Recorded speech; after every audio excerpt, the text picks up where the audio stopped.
argumentasi ilmiah bahwa ahli sunnah wal jamaah itu luar biasa. Saya di Jogja berteman banyak para profesor, para doktor, termasuk akademisi sosial yang mungkin pernah di mana-mana.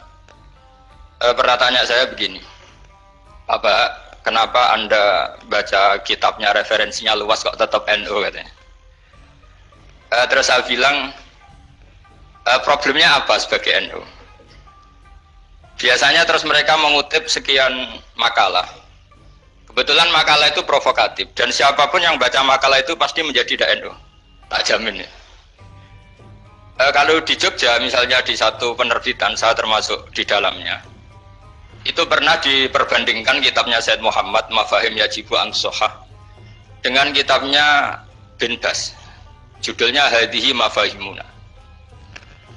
Biasanya kitab-kitab terjemahan Wahabi itu memang cukup provokatif dan dengan narasi yang memang siapapun yang nggak pernah mondok pasti tertarik. Misalnya begini, cerita bid'ah misalnya. Iyyakum wa muhdatsatil umur fa inna kulla bid'atin dhalalah wa kulla dhalalatin finnar misalnya gitu. Wa kulla muhdatsatin bid'ah wa kulla bid'atin dhalalah wa kulla dhalalatin finnar. Ada yang baca wa kullu bid'atin dhalalah wa kullu dhalalatin finnar. Terus beliau meneruskannya begini, kata Bin Bas. Hadza huwa Rasulullah. Hakama bi annal bid'ah kullaha dhalalah. Terus diteruskan. Wajar as-Syafi'i faqasama ila hasanatin wa dhalalatin wa sayyi'atin. Jadi dengan narasi seperti itu tuh orang itu tahu bahwa Syafi'i itu kurang ajar tenan kira-kira gitu. Jadi dia ini Rasulullah yang mengatakan semua bid'ah ini dhalalah, tapi Syafi'i lancang dengan membagi ada dhalalah, ada sayyi'ah, ada hasanah, ada sayyi'ah. Ini aneh katanya. Wong Rasulullah yang nabi saja bilang satu, semuanya dhalalah kok dia bilang dua. Diredaksikan jaro'ah, kira-kira makna sedannya yang lama atau berani. Sehingga orang mesti tanya, kenapa sih tidak ikut Rasulullah saja? Tapi ini satu ilmu, setidaknya ilmu perdebatan, bukan ilmu hakiki, karena kita tidak tahu yang diridhani Allah yang mana. Tapi kemudian Said Muhammad dalam kitab Abwaabul Faros juga dalam kitab-kitab beliau menyanggah itu dengan mengatakan jika makna bid'ah adalah yang nggak pernah dilakukan Rasulullah, itu salah besar. Terus beliau cerita sekian hal, termasuk yang diceritakan adalah ada seorang sahabat ketika sholat dengan Rasulullah tidak pakai doa mainstream, yaitu ketika i'tidal sahabat tadi bilang alhamdulillah hamdan katsiran thayyiban mubarakan fi. Setelah itu setelah Nabi habis sholat umul qail, siapa tadi yang melafadzkan itu? Semua sahabat diam karena takut disalahkan. Tapi apa yang dikatakan Nabi? Tidak, saya tidak akan menyalahkan. Saya tadi melihat isna asra malakan. Saya tadi melihat 12 malaikat. Yabtadiruna ayyuhum yaktubu awwalu. Semuanya itu bergegas siapa yang nulis awal. Terus kata sahabat tadi, ha anada ya Rasulullah. Padahal ini satu kalimat yang bahkan Rasulullah tidak mengajarkan. Dan Rasulullah bahkan iskal, kenapa ada kalimat itu? Tapi toh dibenarkan oleh Allah dan Rasul. Cerita Said Muhammad kedua adalah ada sahabat setiap ngimami itu main kulhu. Wah, ngimami apa saja main kulhu. Singkat cerita makmumnya itu gerutu. Ini orang kok main kulhu terus ini.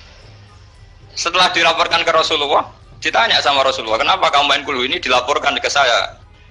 Kata si musolli tadi, imam tadi, di annaha sifatur rahman. Dalam surat itu semua sifatnya Allah. Maka fa'ana uhibbuha. Saya senang itu. Apa kata Rasulullah? Saya disuruh bilang Allah ke kamu bahwa Allah mencintai kamu karena kamu mencintai kulhu. Terus keterusan sampai sekarang itu orang-orang NU baca kulhu terus itu. Karena sekali baca idza samsu kuwirat mesti keponting gitu. Tapi artinya itu dibenarkan Rasulullah min ghairi sabqi ta'limin minhu, tanpa ada pelajaran dari beliau. Runtuhlah teori bid'ah bahwa bid'ah adalah semua yang nggak pernah dilakukan Nabi, diajarkan Nabi. Nyatanya beberapa kali Nabi membenarkan sesuatu yang belum pernah diajarkan oleh beliau. Masalahnya adalah tidak semua orang baca kitabnya Said Muhammad atau baca tidak paham. Nah, sementara kitab Hadihi Mafahimuna itu diterbitkan secara masif oleh pemerintahan Arab Saudi dan ada terjemahnya lagi, sehingga yang nggak bisa Arabnya bisa terjemahnya. Dengan narasi tadi bahwa Imam Syafi'i dibenturkan Rasulullah itu kan pasti kalah. Redaksinya itu jaro'ah itu wani pakai hamzah. Kedua, saya ingin cerita dan saya tidak bosan-bosan cerita ini sampai mati, saya tidak akan bosan-bosan. Ada kemandirian al-hujjatul balighah dalam diri kita sebagai ahli sunnah. Begini misalnya, kalimat la ilaha illallah adalah kalimat yang orang kafir 80 tahun saja kalau melafadzkan itu menjadi soro mukminan. Lah ini kita tahlil yang sudah muslim hanya karena kalimat thayyibah justru menjadi kafir. Ini kan madzhab aneh. Yang kafir puluhan tahun iyan tahu yufar lahum maqad salab bihadil kalimah. Ini kita karena tahlilan sampai nyekel patok menjadi kafir juga karena la ilaha illallah. Ini aneh.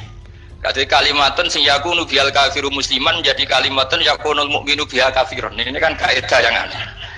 Nah, saya ingin kalau ahli sunnah yang seperti ini sudah mandiri, sudah sehat, ya baguslah seperti itu. Terus yang terakhir, kenapa ditambahi an-nahdiyah? Ya seperti yang dikatakan moderator tadi. Di terminologi internasional itu kalau ahli sunnah pokoknya yang tidak sahabat sahabat ahli sunnah. Sehingga Wahabi, Muhammadiyah, Ikhwan semuanya ahli sunnah wal jamaah. Karena kalau di media internasional asal tidak Syiah itu ahli sunnah. Hanya itu saja perbandingannya. Kalau ikramus sahabat ya ahli sunnah, kalau sahabat sahabat ya Syiah. Problemnya adalah kita tidak ikut kelompok besar ahli sunnah yang mainstream di internasional karena mereka anti wasilah, anti tahlil. Sehingga terus Indonesia bilang ditambahi ahli sunnah wal jamaah an-nahdiyah. Yang kira-kira mungkin Gus Yofur dan kawan-kawan nambahin Nusantara gitu.